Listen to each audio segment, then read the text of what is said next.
Hi everybody, I'm Bree the Plant Lady, checking in with part 2 of my mid-June weekly garden tour. Today is June 10th and I am absolutely thrilled to show you that the black madras rice that was seeded 8 days ago has germinated, and it is in fact black madras because it is showing some purple pigmentation to its foliage. So without further ado, let me turn this camera around so that you can see all of the sights. Well, it's always a relief when my seed germinates, and you can see here, it'll be a lot more dramatic when it gets a little bigger, but you can see there is purple pigmentation. When it first germinates, it's green, but then it quickly turns to burgundy. Thrilled beyond measure to see this. I know it doesn't look like much now, but it is going to be awesome. Everything in this bed is really settling in well. I was whining yesterday about how dry it was. We got a ½ inch of rain overnight, which made it so I didn't have to spend several hours watering today, which was great. And everything in the containers here are looking really nice. The wall is growing out super well. I'm thrilled to see, the coleus and the mangave just, really exploding into growth. And of course, those containers that we did last week with the turmeric and ginger are really starting to grow well, as is this other type of rice. This is Rex rice. I actually just moved it up here. It's looking a bit dry. It needs to get watered. But what I really wanted to show you here was I went out to Hoffman Nursery yesterday, and they sowed some black madras rice for me as like an experiment, because I think next year they're actually going to grow rice for me to be able to sell. And I picked up 4 trays. We planted some today. I'll show, there's a video coming that shows you that process. I'm really excited to have all this. I don't necessarily have room for all of this, so I'm thinking of taking this down to the Cape Fear Botanical Garden and doing a cool rice installation there. So I'll definitely keep you in the loop with regard to what we do with all of this rice this year. I'm really thrilled because this means we're going to have a ton of seed to collect, which means we'll definitely be able to offer seed for sale. Speaking of seed, today was our first official day of summer break, and Aiden and Abby were both here, and we got totally distracted doing other projects. But tomorrow, Abby starts being the seed queen, and we've got all these buckets stashed for her to gather and process everything. Everything over here in the bed is looking great. I am so happy that we did this early. Often we don't get this bed done until, around solstice, and it's just so nice to have these plants already relatively well established. Sophia agrees. If you see, she's really stressed out. It's such a cat's life at this garden. I was just asked here if she wanted to go in to eat Fancy Feast, and I think she would like for me to serve her al fresco, because that's the state of Sophia's life right now. Now, we haven't done anything over here, so there's not much point in showing you or talking about it, because we will. I mean, based off of what we got done today, we are going to attack this garden, and we're going to be smooth sailing. Aiden and Abby are going to have a lot of beach days this year. Aiden's keen to get the wave cleared, and we might actually end up doing this tomorrow. So certainly by the next front yard weekly garden tour, the wave will be completely different. Yeah, I'm excited. I'm excited to take this on. I think we're going to do a really simple installation with the Treasure Island sweet potatoes that we overwintered. We overwintered the tubers, and we're going to leave all the cosmos, and I have more cosmos seed to add. And then our due diligence is just to keep it watered. Well, as we come along here to the north side, I really just wanted to check in on this phlox, which I didn't do the Chelsea chop on, and it is not blooming. It is not initiating flower buds yet. And I actually could do some chopping on this just because some of this is getting a bit tall. I'm really pleased to see this Annabelle is kind of come back to life. This is not Annabelle. This is Hydrangea arborescens, and it's a cultivar that I don't remember, but it's one of the early ones from Proven Winners, and I don't think they sell it anymore. But it was really droopy yesterday, so that ½ inch of rain that we got overnight has made a big difference. But it's interesting that the phlox out back is already starting to bloom. I've never had it bloom this early. And, you know, not a lot going on the north side of the house. It doesn't get any attention. But, oh, nice to see gardenias are starting to bloom. This is a big old-fashioned variety called Michael. I actually rooted this as a cutting from Magnolia Plantation down in Charleston.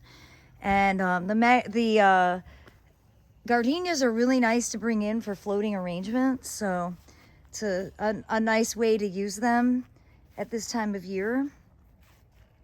This border is looking good. A lot of native perennials mixed in here. They were really, really dry, but again, you know, just a little rain makes a big difference. It's pretty remarkable. And coming along this area, I'm so pleased to see how well the Excel lilac is doing. You know, I thought it was basically gone, and well, it's really bouncing back. I'm sure that getting rid of that cryptomeria made a big difference. So I also want to show you, we've got succulents kind of stashed everywhere this year. They really are doing a great job just filling in some of the open spaces.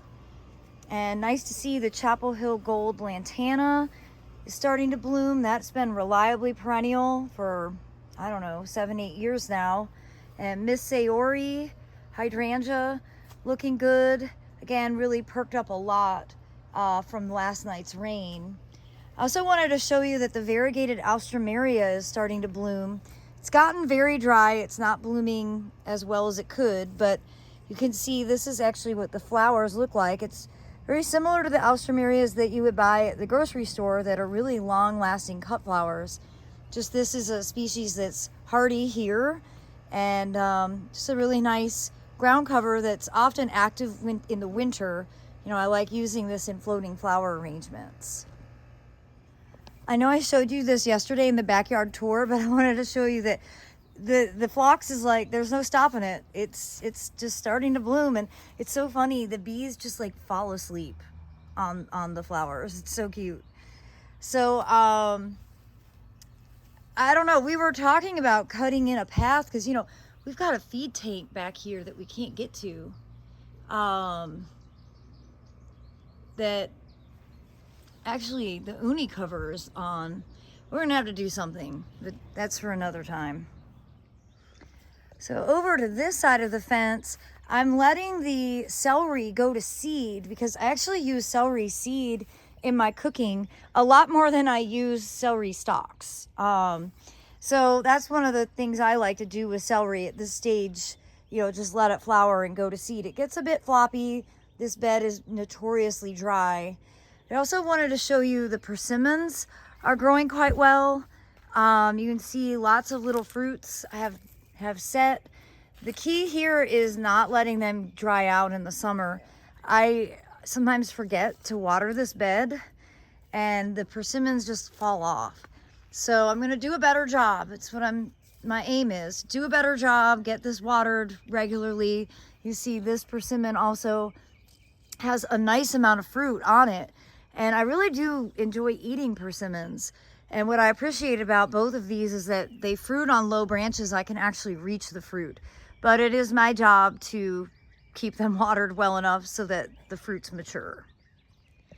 And walking along this side border, you can see that the fantasy crepe myrtle, this is Lagerstroemia farii, is in full bloom. It's not the same kind of showy flower as a lot of the more ornamental hybrid crepe myrtles, but this one is extraordinary because it gets super tall. It gets really amazing bark, super cinnamon colored bark. But it is part of the reason that this bed is so notoriously dry. And I've had a big struggle getting plants established in here, but Veronicas are doing really well. You can see I've got Veronicas established here. We've got some native asters that are blooming, some salvia, even lavender. which I don't do a great job with lavender, but you see I've got lavender in bloom. It definitely appreciates this dry slope, and lots more veronica. You know, when I put the veronica in here, I wasn't sure that it would work, but it's definitely one of the perennials that has kind of had the most vigor of anything that I've put in here. So I'm really encouraged by that, and I like having all of these different varieties mixed together. There's a lot of different color variation. So, and tons of pollinator activity. You can see lots of busy bees. And here in the east meets west border, that hydrangea quercifolia jetstream is just such a rock star. It's fantastic. Some of the containers that we redid last week are looking a little rough, especially the snapdragons, and that's okay. If they didn't want to be transplanted, we'll just cut them down and put in some coleus. That's generally the solution. And you can see here in this native section, Pycnanthemum muticum really coming in strong, along with the Scutellaria in Cana. I really like this combination. Kind of wish I had just done the entire border as that. But you know, the pink and white muhly grass is coming in really strong, and more Pycnanthemum here and more echinaceas.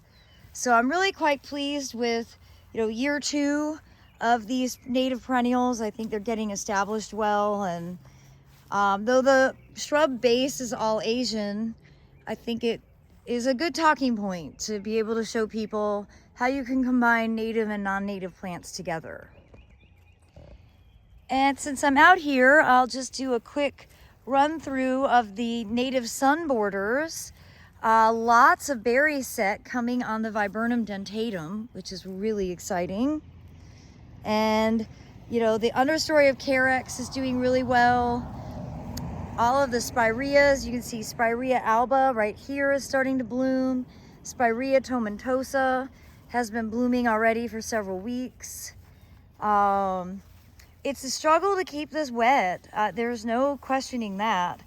But I was hoping things would be better established, but we've just been very dry, and a half inch is going to be gone by tomorrow. But it is also really exciting to see the Orangium yuccifolium, the rattlesnake masters. They give such an important texture. That was one of the plants that Preston really insisted that I include, and I'm so glad that he did, because it really, I think, makes the beds a lot more interesting.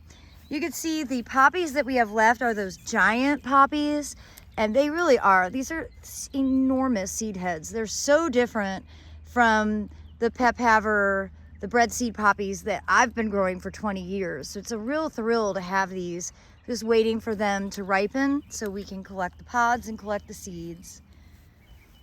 And you know, more rattlesnake master here, echinaceas starting to bloom, and even liatris is starting to flower. So a lot going on here in this border. We are having the most fabulous weather, low 80s, no humidity, fabulous Carolina blue skies. And is there anything more beautiful than Rudbeckia maxima? These enormous branches covered in these enormous flower buds that every pollinator loves. I'm really happy to have that included in here. And I'm also thrilled to show you that the Cephalanthus occidentalis, this is fiber optic from First Editions, is starting to bloom. And this is a pollinator favorite. Tons of bee activity. You know, I always laugh because like the flowers look a bit like the COVID molecule structure. But this should flower really for the rest of summer. And you see we've got lots coming, more over here.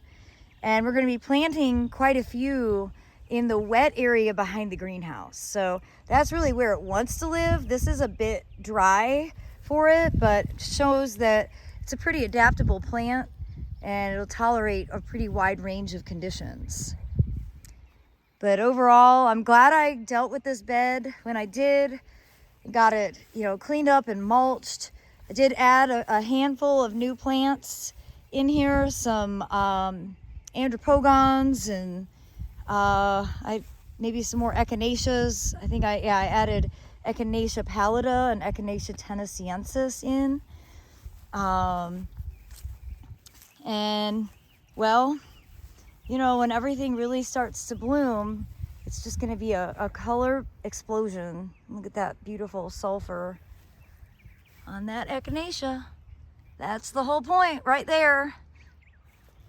And the perennial pocket bed is looking great. You know, we did the Chelsea chop on this last week, and that definitely makes a big difference. This bee balm, Monarda, is spectacular. I don't remember the name, but it is from Proven Winners.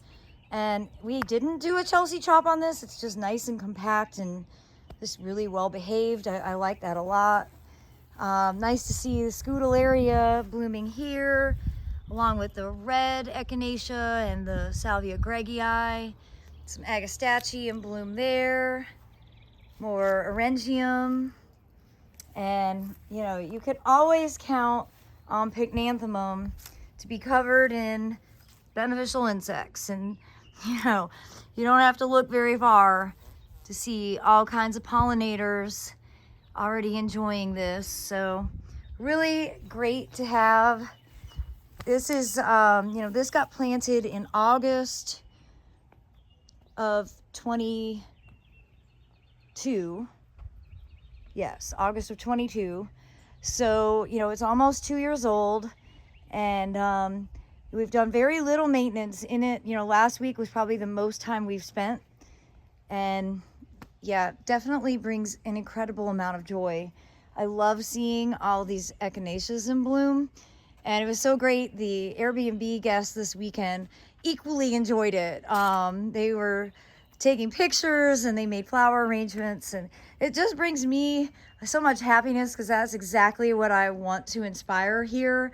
When guests stay, they may not be staying for the gardens, but when they leave, maybe they'll be inspired to go home and plant some stuff. And yeah, I was pretty thrilled about it this weekend.